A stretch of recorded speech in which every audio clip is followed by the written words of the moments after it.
जय जिनेन्द्र। आज हम एनसीईआरटी 11th अर्धवार्षिक परीक्षा 2020-21 अर्थशास्त्र के प्रश्न पत्र को हल करेंगे। यह पार्ट 4 है।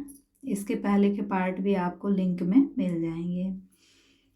क्वेश्चन नंबर 13 है, द्वितीयक एवं तृतीयक क्षेत्र उदाहरण सहित समझाइए।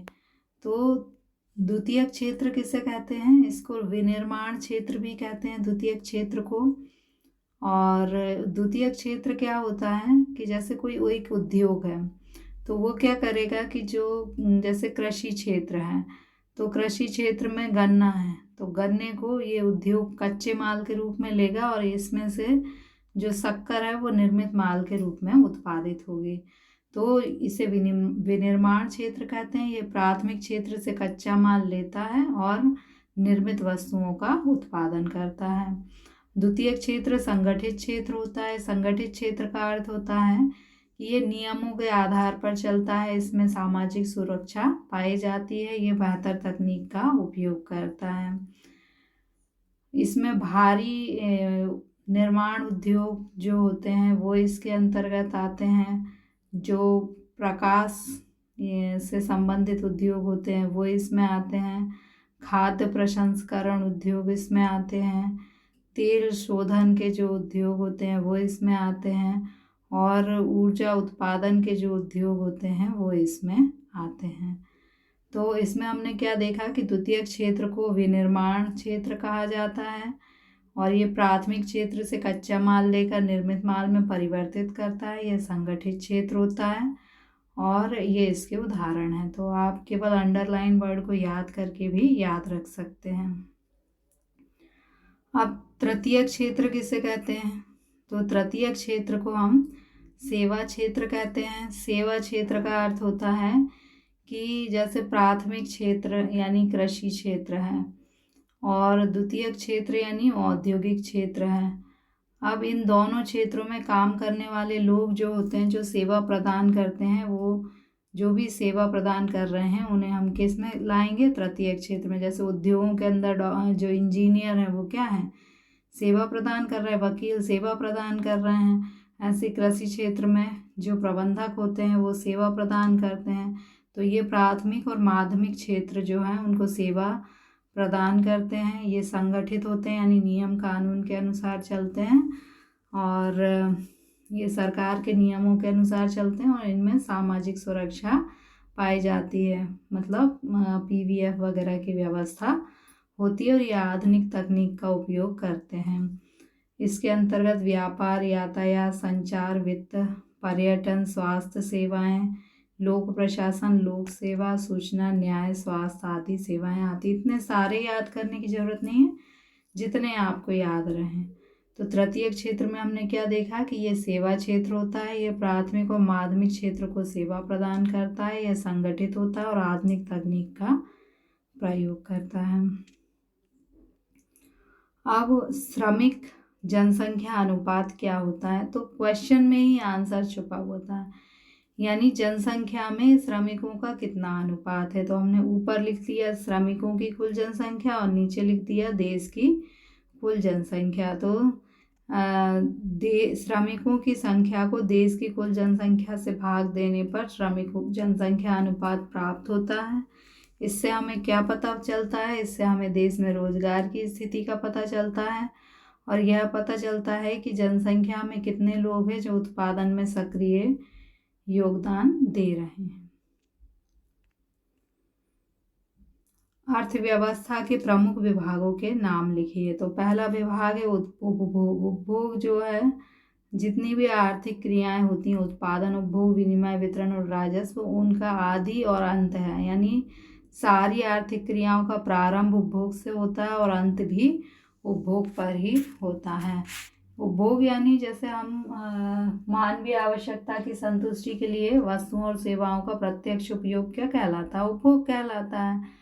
इसके अंतर्गत हम किसका अध्ययन करते हैं? आवश्यकताओं का, तुष्टि गुण यानी उपयोगिता का, मांग का, लोच का आदि के सिद्धांतों का अध्ययन करते हैं।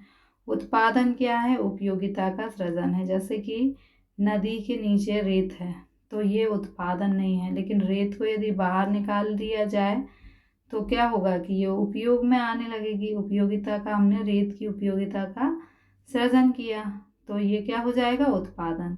तो उत्पादन क्या है, उपयोगिता का सृजन है। उत्पादन के अंतर्गत हम किसका अध्ययन करते हैं, उत्पादन के विभिन्न नियमों का, उत्पादन की प्रणालियों का, उत्पादन के साधनों का अध्ययन करते हैं। फिर है विनिमय। विनिमय जो है वो क्या है, कम उपयोगी वस्तुओं के बदले अधिक उपयोगी वस्तुओं का आदान प्रदान है।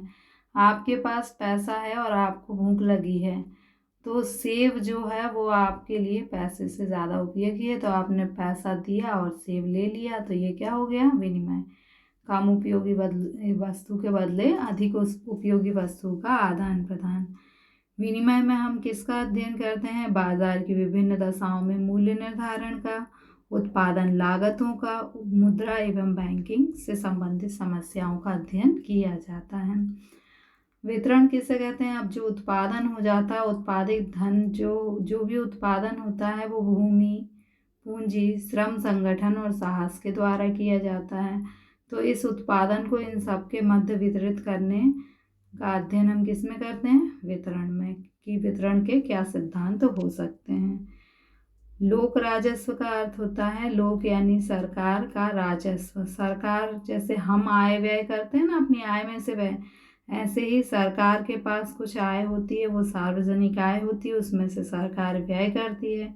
यदि सरकार आय से ज़्यादा व्यय कर देती है तो ऋण लेती है। तो इन सभी बातों का अध्ययन हम किस में करते हैं, लोक वित्त या लोक राजस्व के अंतर्गत करते हैं। अगला क्वेश्चन है कि उपभोग और उत्पादन में क्या संबंध है। तो पहले हम देखते हैं कि उत्पादन जो है वो उपभोग पर कैसे निर्भर है। तो जो भी धन उत्पादित होता है उसका अंत में उपभोग होता है। आपने कुछ भी, आपके पास धन है तो वो अंत में उसका आप क्या करेंगे, उपभोग करोगे, प्रयोग करोगे। अब उपभोग जो है आपको लिखना है कि उत्पादन उपभोग पर कैसे निर्भर है। तो आप मान लीजिए कि एक उत्पादक है, तो आप किस वस्तु का उत्पादन करेंगे, आप उसी वस्तु का उत्पादन करेंगे जिस वस्तु की मांग होगी, जिसका उपभोग होगा उसका आप उत्पादन करेंगे। तो उत्पादन क्या है, एक साधन है और उसका अंतिम लक्ष्य क्या होता है, उपभोग करना। तो इसमें हमने क्या देखा कि उत्पादन उपभोग पर कैसे निर्भर है, कि जो भी धन उत्पादित होता है उसका अंत में उपभोग होता है। उत्पादन एक साधन है और उपभोग ही उत्पादन का लक्ष्य होता है। और कितना उत्पादन किया जाए इसका निर्धारण उपभोग के आधार पर ही किया जाता है। फिर उपभोग उत्पादन पर निर्भर है। अब उपभोग कैसे उत्पादन पर निर्भर है, क्योंकि उपभोग की जो सीमा होती है वो उत्पादन से निर्धारित होती है। जितना कि उत्पादन कर लिया गया है उससे ज़्यादा आप उपभोग नहीं कर सकते, तो उपभोग की सीमा किससे निर्धारित होगी, उत्पादन से। अब जो भी विज्ञापन होते हैं वो किसके लिए किए जाते हैं, जिससे कि जो उत्पादन हो चुका है उसका उपभोग कर लिया जाए। अब व्यक्ति का जो जीवन स्तर है, जीवन स्तर का मतलब होता है कि वो कितनी वस्तुओं का उपयोग कर रहा है। तो जो जीवन स्तर होता है वो उत्पादन पर ही निर्भर करता है, क्योंकि यदि ज़्यादा वस्तुओं का उत्पादन होगा तो उनका ज़्यादा उपभोग हो सकेगा। फिर है समंक कितने प्रकार के होते हैं, तो दो प्रकार के होते हैं, एक तो प्राथमिक समंक और दूसरे द्वितीयक समंक। प्राथमिक समंक क्या होते हैं, मान लीजिए कि आप को जनगणना करने का कहा जाए, आप एक एक घर गए और आपने जानकारी प्रत्यक्ष रूप से पूछकर अंकित की, तो जनगणना के समंक क्या हो जाएंगे, प्राथमिक समंक। जबकि आपको क्वेश्चन का आंसर लिखना है तो आपने उसमें जनगणना के जो समंक थे उनका प्रयोग कर लिया, तो वो क्या हो जाएंगे, द्वितीयक समंक, क्योंकि वो आपने खुद ने एकत्रित नहीं किए हैं, वो किसी दूसरे ने उनको एकत्रित किया था। आपने तो क्या किया है, आपके आंसर में केवल उसका प्रयोग किया है।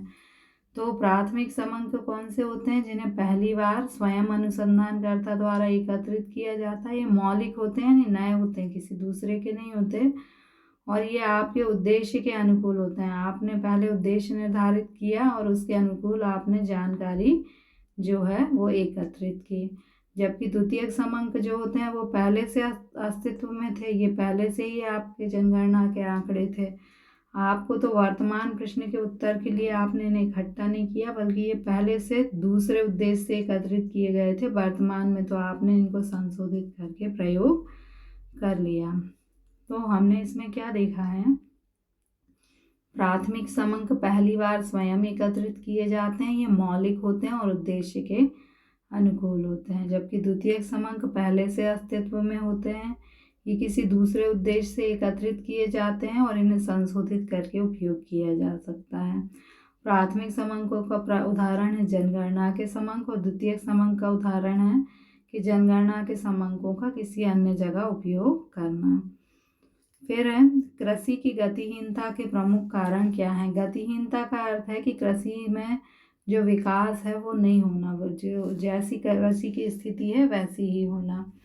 तो गतिहीनता क्यों थी? पहला तो औपनिवेशिक शासन में लागू की गई भू प्रणाली। औपनिवेशिक शासन काल में भू राजस्व प्रणाली में क्या था कि सबसे ऊपर तो सरकार होती थी और सबसे नीचे जो है वो किसान होता था, और बीच में जो है मध्यस्थ के रूप में जमींदार होते थे जो उनका शोषण करते थे, जिसके कारण कृषि की गतिहीनता पाई जाती थी। किसानों से अधिक लगान संग्रह करना, जो जमींदार होते थे बीच में वो किसानों से अधिक लगान एकत्रित करते थे, क्योंकि अगर वो अधिक लगान सरकार को नहीं दें तो उनकी जमींदारी छिन जाती थी। प्रौद्योगिकी का निम्न स्तर, जो प्रौद्योगिकी होती थी जैसे आधुनिक तकनीक के ट्रैक्टर, हल बैल की जगह ट्रैक्टर का प्रयोग करना, तो ये प्रयोग करना संभव नहीं था क्योंकि किसानों के पास धन का अभाव था। इसके अलावा जो सिंचाई सुविधाएं थी वो भी नहीं पाई जाती थी। फिर उर्वरक जो थे उनका प्रयोग भी नहीं किया जाता था। आर्थिक सामाजिक पिछड़ापन था, लोग जो हैं पिछड़ी सोच मतलब आधुनिक तकनीक की जानकारी लेना भी नहीं चाहते थे। तो हमने क्या देखा, गतिहीनता का क्या कारण था? भू राजस्व प्रणाली, किसानों से अधिक लगान का संग्रह, प्रौद्योगिकी का निम्न स्तर, सिंचाई सुविधाओं का अभाव, उर्वरकों का नगण्य प्रयोग और सामाजिक आर्थिक पिछड़ापन। क्वेश्चन नंबर 18 है, स्वतंत्रता के समय देश की कृषि व्यवस्था कैसी थी? तो स्वतंत्रता के समय कृषि में क्या था? उत्पादकता निम्न थी, प्रति हेक्टेयर में कम उत्पादन होता था। क्यों होता था? क्योंकि प्रौद्योगिकी का निम्न स्तर था, सिंचाई सुविधाएं जो थी वो अभाव था उनका, उर्वरक जो थे उनका प्रयोग नहीं हो रहा था। इसलिए कृषि उत्पादक, यदि हम जापान, जर्मनी जैसे देशों से तुलना करें तो उस समय बहुत कम कृषि उत्पादकता थी। फिर है भूस्वामी द्वारा कृषकों का शोषण। तो जो सबसे ऊपर कौन होता था? सरकार, और सबसे नीचे होता था किसान, और बीच में होते थे जमींदार। और ये जो जमींदार होते थे यही भूस्वामी होते थे। ये जो थे किसान के सारे लाभ को हड़प जाते थे और किसान के पास कुछ भी शेष नहीं बचता था। फिर है कृषि का व्यवसायीकरण। अंग्रेज जो थे उन्होंने कृषि का व्यवसायीकरण किया, तो उससे देश में क्या हुआ? खाद्यान्न के स्थान पर नकदी फसलों का, जैसे मूंगफली है, धान है, मूंगफली है, कपास है, ये क्या है? नकदी फसल है। तो खाद्यान्न की कमी होने लगी क्योंकि खाद्यान्न की जगह नकदी फसलों का उत्पादन था, और जो नकदी फसल थी वो भी हमारे देश में प्रयोग नहीं होती थी, बल्कि इंग्लैंड के कारखानों के लिए इनका उपयोग होता था। तो इस प्रकार हमारे देश में कृषि के व्यवसायीकरण का लाभ ना हो सका। फिर है भूमि स्वामी और उसके जोतने वाले के बीच में खाई। जो छोटे किसान थे और एक बड़े किसान थे, तो जो छोटे किसान थे उनके पास ना पैसा नहीं था निवेश करने के लिए, ना तकनीक थी, ना प्रेरणा थी, तो इन दोनों के बीच में खाई बढ़ती जा रही थी। इसके बाद भू राजस्व प्रणाली। भू राजस्व प्रणाली दोषपूर्ण थी क्योंकि जो सबसे ऊपर थी सरकार और गवर्नमेंट, और सबसे नीचे था किसान, और बीच में कौन था? जमींदार। अब ये जो जमींदार था वो क्या करता था कि इनसे लगान तो लेता था लेकिन कृषि के विकास पर कोई भी ध्यान नहीं देता था, इसलिए कृषि गतिहीन अवस्था में चल रही थी। भारत में पंचवर्षीय नियोजन के प्रमुख लक्ष्य क्या हैं? तो पहला लक्ष्य है समृद्धि। पंचवर्षीय देखिए इसमें 2 क्वेश्चन हैं, उनके आंसर एक ही हैं, आपको कंफ्यूज नहीं होना। पंचवर्षीय नियोजन के लक्ष्य हैं या आर्थिक नियोजन के लक्ष्य हैं, दोनों का आंसर एक ही है। इसमें 2 क्वेश्चन दिए लेकिन आंसर आपको एक ही लिखना है।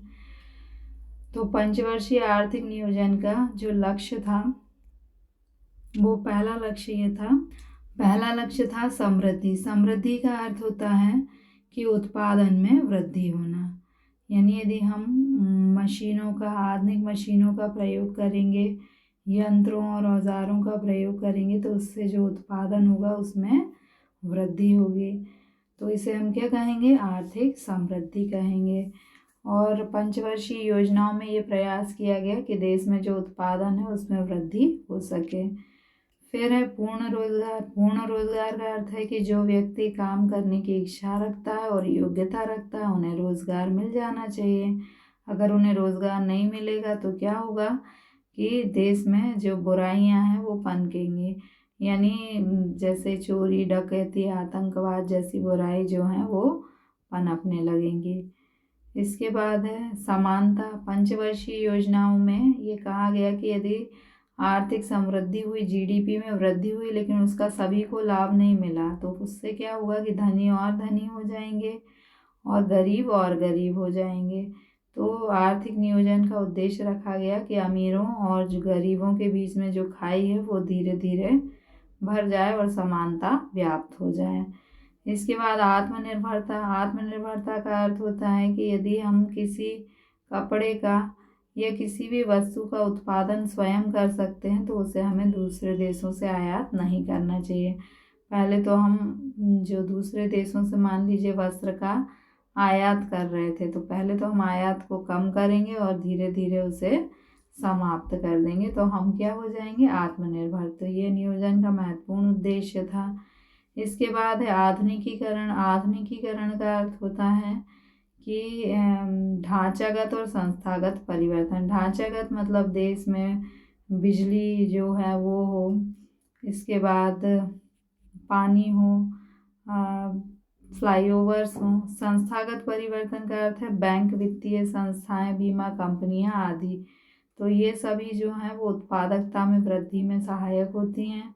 इससे उत्पादन क्रियाओं में विविधता आती है, नवीन तकनीकों का प्रयोग होता है और आधुनिकीकरण से देश के विकास की गति तीव्र होती है। इसलिए यह आर्थिक नियोजन का प्रमुख उद्देश्य रखा गया है। फिर है आर्थिक विकास और आर्थिक समृद्धि में प्रमुख अंतर लिखिए।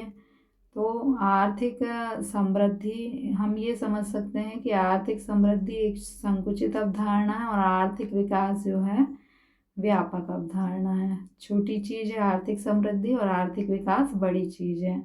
संबंध आर्थिक जो वृद्धि होती है, आर्थिक समृद्धि में केवल क्या आता है कि उत्पादन में वृद्धि हो जाए, प्लस जो प्रति व्यक्ति आय है उसमें भी वृद्धि हो जाए। एक तो उत्पादन में वृद्धि हो जाए और दूसरा प्रति व्यक्ति आय में वृद्धि हो जाए। जबकि आर्थिक विकास में इसके साथ साथ संस्थागत परिवर्तन और संरचनात्मक परिवर्तन भी आता है। संस्थागत मतलब नई नई संस्थाएं, बैंक, बीमा कंपनियों की स्थापना, और संरचनात्मक का मतलब होता है सड़क, पुल, फ्लाईओवर्स आदि की व्यवस्था होना।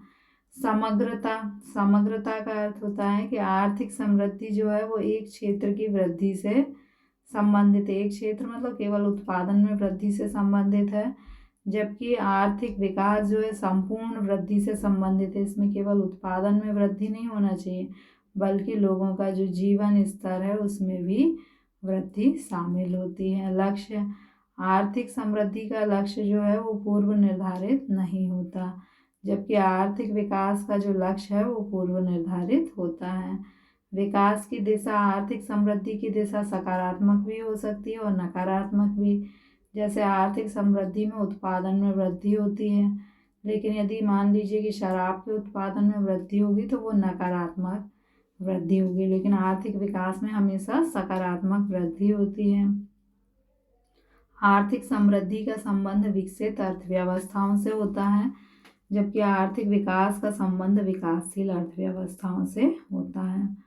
फिर लघु और कुटीर उद्योग से क्या आशय है? तो लघु उद्योग जो हैं वे उद्योग होते हैं जो सरकार द्वारा जिनमें अचल संपत्ति, संयंत्र, मशीन आदि में जो पूंजी लगी है वो सरकार ने जो सीमा निर्धारित की है उससे अधिक पूंजी ना लगी हो, और जिन पर कारखाना अधिनियम लागू नहीं होता, तो उसे हम क्या कहेंगे?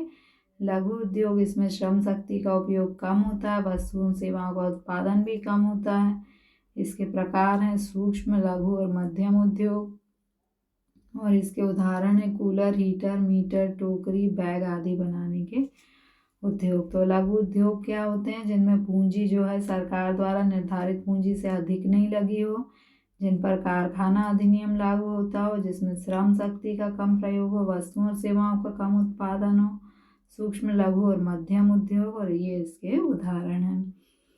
इसके बाद है कुटीर उद्योग। किसे कहते हैं? जो घर के जो परिवार के सदस्य होते हैं उनकी सहायता से संचालित होते हैं। ये पूर्णकालिक भी हो सकते हैं और अंशकालिक भी। जैसे आपके पापा मान लीजिए कि घर में टोकरी का व्यवसाय करते हैं, टोकरी बनाने का, और आप दो उनके बच्चे हैं, आप दोनों स्कूल जाते हैं, तो आप भी जो है, पापा तो पूर्णकालिक काम कर रहे हैं और आप जो है उनकी मदद कर देते हैं, तो आप अंशकालीन कार्य कर रहे हैं। ये जो हैं वो ग्रामीण क्षेत्र में भी हो सकते हैं लघु कुटीर उद्योग, और शहरी क्षेत्र में भी हो सकते हैं। और ये अंशकालीन यानी कुछ समय के लिए रोजगार प्रदान करते हैं। अब एशिया एवं सुदूर पूर्व आर्थिक आयोग ने कुटीर उद्योग की परिभाषा दी है कि कुटीर उद्योग वे उद्योग होते हैं जो एक ही परिवार के सदस्यों द्वारा पूर्ण रूप से एवं आंशिक रूप से इनका संचालन होता है। ये ग्रामीण और शहरी कुटीर उद्योग इनके प्रकार हैं, और ये आधुनिक तकनीक के साथ साथ समानांतर रूप से भूमिका अदा करते हैं। आज मशीनों से निर्मित वस्त्र बिक रहे हैं, लेकिन हस्तशिल्प कुटीर उद्योगों के द्वारा निर्मित वस्त्रों की भी मांग आज बनी हुई है। फिर है पूंजीवादी अर्थव्यवस्था की विशेषता बताइए। तो पूंजीवादी अर्थव्यवस्था की पहली विशेषता है निजी संपत्ति का अधिकार। जैसे मान लीजिए कि आपका एक मकान है, तो आपको उस मकान को प्राप्त करने, उसमें रखने, उसका प्रयोग करने और उसे खरीदने बेचने की स्वतंत्रता होती है। ये मकान आपके पापा है, तो आपके पापा के बाद इसका जो अधिकार है वो आपको भी हस्तांतरित हो जाएगा। तो निजी संपत्ति का जो उत्तराधिकारी को हस्तांतरित की जा सकती है। इसके बाद है अधिकतम लाभ। जो पूंजीवादी अर्थव्यवस्था में जो भी कार्य होते हैं वो लाभ की प्रेरणा से किए जाते हैं, और लाभ के लिए ही कार्यकुशलता में वृद्धि और सुधार के प्रयास किए जाते हैं। फिर पूंजीवादी अर्थव्यवस्था में किसी भी व्यक्ति को इस बात की स्वतंत्रता होती है कि उसे कौन सा कार्य करना है। श्रमिक, पूंजीपति, किसान, उत्पादक, उपभोक्ता सभी को स्वतंत्रता होती है। उसे मान लीजिए डॉक्टर बनना है, इंजीनियर बनना है, सभी चीज़ की हर व्यक्ति को स्वतंत्रता होती है, लेकिन सारे कार्य जो हैं वो सरकारी नियमों के अंतर्गत ही स्वतंत्रता होती है। उससे बाहर आप अवैधानिक कार्य जो है, कानून के विरुद्ध कार्य करने की स्वतंत्रता नहीं होती। फिर एक कीमत यंत्र। पूंजीवादी अर्थव्यवस्था में कोई भी वस्तु है तो उसका जो मूल्य है वो डिमांड और सप्लाई के द्वारा निर्धारित होता है। तो सारी क्रियाएं कीमत के द्वारा निर्धारित होती हैं। जैसे किस वस्तु का उत्पादन किया जाए, तो इसका उत्तर होगा कि जिसकी मांग अधिक हो और जिसकी कीमत अधिक हो, क्योंकि तभी लाभ अधिक होगा। तो कीमत यंत्र द्वारा सारी क्रियाएं संचालित होती हैं। साहसी का महत्व। जो साहसी होता है वो उत्पादन के साधनों को एकत्रित करता है, उत्पादन कार्य करता है और लाभ हानि की जोखिम उठाता है। तो पूंजीवादी अर्थव्यवस्था में सरकार जो है उसकी कोई भूमिका नहीं होती, इसलिए साहसी की भूमिका महत्वपूर्ण होती है। फिर आर्थिक सुधार कार्यक्रमों के अंतर्गत कौन कौन सी नीतियां अपनाई गई। तो आर्थिक सुधार में 3 नीति अपनाई गई। एक तो वैश्वीकरण, दूसरा निजीकरण और तीसरा उदारीकरण। वैश्वीकरण यानी सारे विश्व की जो अर्थव्यवस्थाएं हैं वो एक हैं, मतलब बिना शुल्क के हम आदान प्रदान वस्तुओं का क्रय विक्रय पूरे विश्व में कर सकते हैं। निजीकरण का अर्थ होता है कि सरकार को जो सुविधाएं जो उत्पादन की प्राप्त हैं वे सारी सुविधाएं जो है निजी क्षेत्र को भी प्राप्त हों तो उसे हम निजीकरण कहेंगे। उदारीकरण का अर्थ होता है कि जो कठोर कानून सरकार ने बनाए थे उन कानूनों को सरकार को क्या कर देना चाहिए, ढीला कर देना चाहिए, जिससे कि जो है विदेशी और देश के जो प्राइवेट एंटिटी हैं उनको कार्य करने में सुविधा हो। तो आर्थिक सुधार के लिए सरकार ने क्या क्या नीति बनाई, क्या क्या काम किए। तो पहला तो लाइसेंस और पंजीकरण की समाप्ति कर दी। केवल 6 उद्योग हैं, शराब, सिगरेट, रक्षा उपकरण उद्योग, विस्फोटक, खतरनाक रसायन और औषधि, इसमें लाइसेंस की आवश्यकता होती है, बाकी में नहीं। फिर एकाधिकार कानून में छूट। ये कानून जो था वो एकाधिकारी फर्मों पर नियंत्रण रखता था, लेकिन अब एकाधिकारी जो फर्म है उन्हें विस्तार करने, पूंजी निवेश करने की छूट मिल गई है। इसके बाद है विस्तार एवं उत्पादन की स्वतंत्रता। जो निजी कंपनियां होती थीं अगर वो अपनी कंपनी का विस्तार करना चाहती थीं या अपने उत्पादन में वृद्धि करना चाहती थी तो उन्हें स्वतंत्रता नहीं थी, लेकिन अब उन्हें यह स्वतंत्रता मिल गई है। वो मांग के आधार पर उत्पादन में वृद्धि कर सकती हैं। लघु उद्योग में निवेश की जो सीमा थी अब 5 करोड़ कर दी गई है, जिससे कि लघु उद्योग अपना आधुनिकीकरण कर सकें। फिर पूंजीगत वस्तुओं के आयात की स्वतंत्रता। पहले क्या था कि भारतीय उद्योगपति जो थे वो विदेशों से मशीन, कच्चा माल नहीं मंगा सकते थे, अब ये सब मंगा सकते हैं और आधुनिकीकरण कर सकते हैं। तकनीकी आयात कर सकते हैं। पहले क्या था, सुधार के पहले कि ब्याज दरें आरबीआई निर्धारित करती थी, अब वाणिज्यिक बैंकें स्वयं निर्धारित कर सकती हैं। फिर है निर्धनता उन्मूलन के लिए सरकार द्वारा कौन कौन सी योजनाएं चलाई जा रही हैं। तो पहला है ग्रामीण रोजगार सृजन कार्यक्रम 1995 से शुरू हुआ। आप क्या करना है कि इनके नाम याद कर लेना और नाम से ही विवरण लिखना। निर्धनता उन्मूलन के लिए सरकार द्वारा कौन कौन सी योजनाएं एवं कार्यक्रम चलाए जा रहे हैं। तो आपको क्या करना है कि इसमें जो पॉइंट दिया हुआ है इससे ही विवरण बनाना है। ग्रामीण से आप क्या बना लेंगे कि यह योजना ग्रामीण और शहरी क्षेत्रों के लिए भी है। इसके बाद ग्रामीण प्लस शहरी। इसके बाद है रोज़गार। तो ये जो है स्वरोजगार की योजना है, जिससे कि लोग जो है स्वावलंबन को प्राप्त कर सकें और 1995 में ये प्रारंभ की गई। बस आपको याद क्या करना है कि यह निम्न आय वर्ग। तो ये आप सब में लिख सकते हैं क्योंकि निर्धनता उन्मूलन योजना है तो ये निम्न आय वर्ग के लिए ही होगी। तो पहला तो ये ग्रामीण और शहरी क्षेत्र के लोगों के लिए है। दूसरा यह स्वरोजगार योजना है। इसमें सरकार, स्वरोजगार मतलब सरकार वित्तीय सहायता देती है जिससे कि लोग स्वावलंबन को प्राप्त कर सकें। और तीसरा क्या है, यह निम्न आय वर्ग के लिए है। मैं सारी चीज़ें इसी में आ गई। आपको याद केवल एक बात रखना है कि यह शिक्षित बेरोजगारों के लिए एक योजना है, क्योंकि ये पॉइंट में नहीं दिया है। राष्ट्रीय काम के बदले अनाज योजना, यानी श्रमिक काम करेंगे और उसके बदले में सरकार उन्हें निःशुल्क अनाज प्रदान करेगी। 2004 से यह योजना प्रारंभ हुई और याद कर सकें तो याद कर लीजिए कि 150 ज़िलों में यह लागू हुई। फिर ये ग्रामीण निर्धनों के लिए, तो ग्रामीण चूँकि क्वेश्चन में नहीं दिया है तो आप मतलब पॉइंट में नहीं दिया तो आपको याद करना पड़ेगा कि ये ग्रामीण और निर्धन तो आपको सभी में लिखना है। ये अकुशल श्रमिक यानी काम करेंगे, काम कौन करेगा, अकुशल श्रमिक ही काम करेगा यानी मजदूर, और निःशुल्क अनाज इनको प्रदान किया जाएगा। फिर है राष्ट्रीय ग्रामीण रोजगार गारंटी अधिनियम 2005। तो ये क्या है, ग्रामीण क्षेत्र के परिवारों के लिए है। ग्रामीण क्षेत्र के परिवारों के लिए क्या योजना है, रोजगार की योजना है। कितने दिन का रोजगार देते हैं, इसमें 100 दिन का रोजगार देते हैं। यदि सरकार 100 दिन का रोजगार नहीं देती और कोई व्यक्ति इस योजना में आवेदन करता है तो सरकार क्या करेगी, 15 दिन के अंदर उसे बेरोजगारी भत्ता देगी, यानी बिना काम करे ही पैसा देगी। और इसमें जो 1/3 महिलाओं के लिए जो है काम दिया जाता है और गारंटी है कि रोज़गार सरकार 100 दिन का उपलब्ध करा देगी।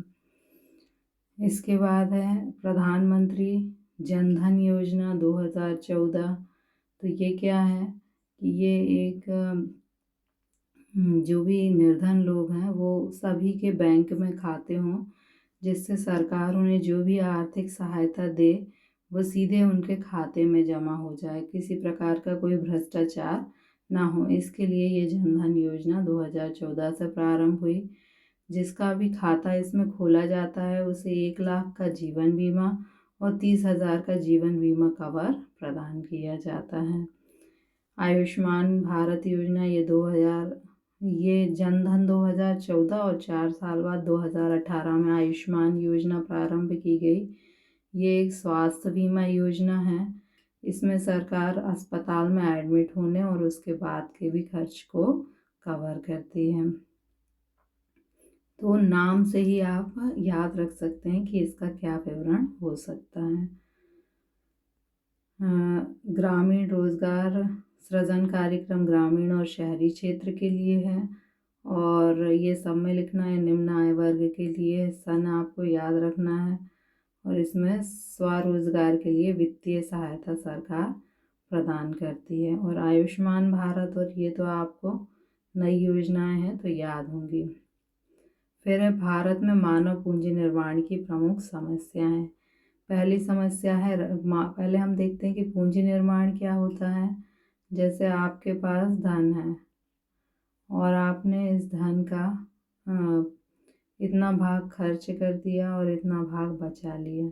जो बचाया हुआ भाग है वो आपने बैंक में जमा कर दिया या किसी फर्म में उसको उपयोग कर लिया, जिससे कि आपका ये जो पैसा इतना था वो बढ़ गया। तो हम इसे क्या कहेंगे? पूंजी निर्माण। अब इस पूंजी निर्माण में या पैसे को बढ़ाने की प्रक्रिया में क्या समस्या आती है? पहली समस्या है राष्ट्रीय आय एवं प्रति व्यक्ति आय का निम्न स्तर। जो व्यक्ति की आय जो है वो यदि कम होगी तो उसकी बचत भी कम होगी और बचत कम होगी तो वो उसे बैंक में या किसी फर्म में जमा कम कर पाएगा तो ये बचत बढ़ेगी कम, यानी पूंजी निर्माण कम हो पाएगा। इसके बाद है पूंजी की पूर्ति की कमी। यदि किसी व्यक्ति के पास पूंजी कम है तो वो बचत सेविंग जो है वो कम करेगा। सेविंग कम करेगा तो पूंजी निर्माण यानी कैपिटल फॉर्मेशन भी कम होगा। तो आप कुछ ऐसे क्ल्यू से याद करें, चित्र से नहीं, कि यदि किसी देश में राष्ट्रीय आय और प्रति व्यक्ति आय कम है तो उससे क्या होगा? नेशनल इनकम यदि कम है तो व्यक्ति सेविंग कम करेगा और सेविंग कम करेगा तो पूंजी निर्माण यानी कैपिटल फॉर्मेशन क्या होगा? कम होगा। तो आप केवल इतने से याद कर सकते हैं कि राष्ट्रीय आय कम, बचत कम, पूंजी निर्माण कम। इतने से आपका पूरा विवरण बन जाएगा। पूंजी की पूर्ति कम। यदि किसी व्यक्ति के पास जो है कैपिटल कम है, पूंजी कम है, तो उससे क्या होगा कि वो बचत कम कर पाएगा तो पूंजी निर्माण यानी कैपिटल फॉर्मेशन कम होगा। फिर है आर्थिक एवं सामाजिक उपरिव्यय। सरकार जो है उसके पास जो भी पैसा होता है, राजस्व होता है, वो सड़क, भवन इन कार्यों में लग जाता है, जिससे सरकार की जो बचत होती है वो कम हो पाती है। बचत कम होने से पूंजी निर्माण जो है वो कम होता है। तो सरकार जो है उसकी बचत, राजस्व जो है वो सरकार सामाजिक और आर्थिक उपरिव्यय में खर्च हो जाता है, जिससे बचत कम होती है और बचत कम होने से पूंजी निर्माण कम होता है। इसके बाद है कुशल उद्यमियों की कमी। तो भारत में क्या है कि जो है कुशल श्रमिक जो होते हैं, कुशल साहसी जो होते हैं, वो अधिक जोखिम उठाते हैं और अधिक लाभ कमाते हैं। तो भारत में क्या है कि कुशल उद्यमियों की कमी है, इसलिए लाभ कम होता है, और लाभ कम होने से बचत कम होती है, और बचत कम होने से पूंजी निर्माण कम होता है। तो ये ट्यूब से आप याद रख सकते हैं। इसके बाद है तकनीकी पिछड़ापन। तकनीकी यानी यदि आप हल बैल से खेती कर रहे हैं तो आपकी आय कम होगी, और यदि आप ट्रैक्टर से खेती करने लगे तो आपकी आय ज़्यादा होगी। तो ये जो है पिछड़ी तकनीक है, और ये जो है विकसित तकनीक है। तो हमारे यहाँ क्या है, तकनीकी पिछड़ापन है। तकनीकी पिछड़ापन है, इसके कारण लोगों की आय जो है वो कम है। आय कम होने से बचत कम है, और बचत कम होने से पूंजी निर्माण कम है। So thank you.